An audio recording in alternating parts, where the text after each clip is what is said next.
Magluluto po tayo ng roast beef Mississippi. So this is the beef. This beef cost about $28. So we're going to put it in a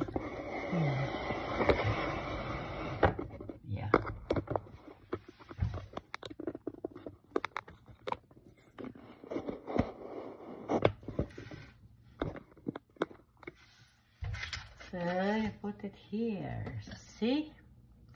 And then we put all the stew gravy mix, and then one of this buttermilk chicken mix, and then half butter, and then we will put this pepperoncini, about 2 pieces to 3 pieces. That's all we will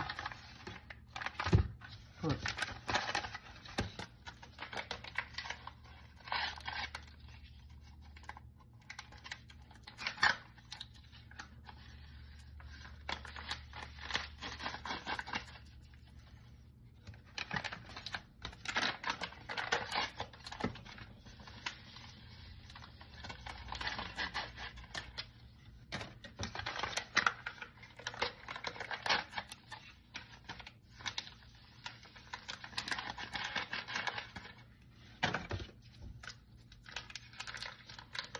We are not putting any water.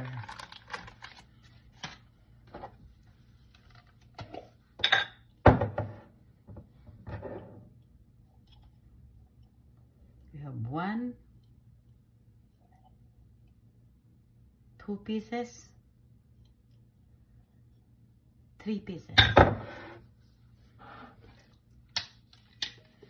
Cover. Cook it for 8 hours. Black. And then we're going to set it for kailangan muna natin isaksak siya. Then select 8 hours. Yeah, that's ready. So we need to check this. This needs to flip. Oh wow, look at that. It's dark.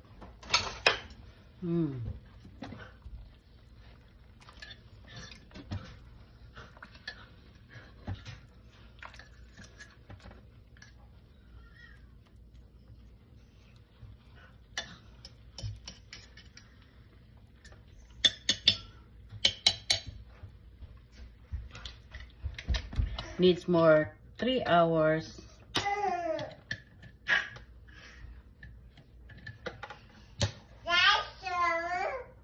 So after 6 hours, ito pa lang siya. 6 hours na siya. Hindi, 5 hours. After 5 hours, babalik na natin siya. Ay, hindi na. Tingnan mo kanina, wala siyang sabaw. Ngayon, nagkaroon siya ng sabaw. Medyo matigas pa siya. Kailangan pa siya ng 3 hours more. See? It's really 8 hours. But after this, it's done. It's good.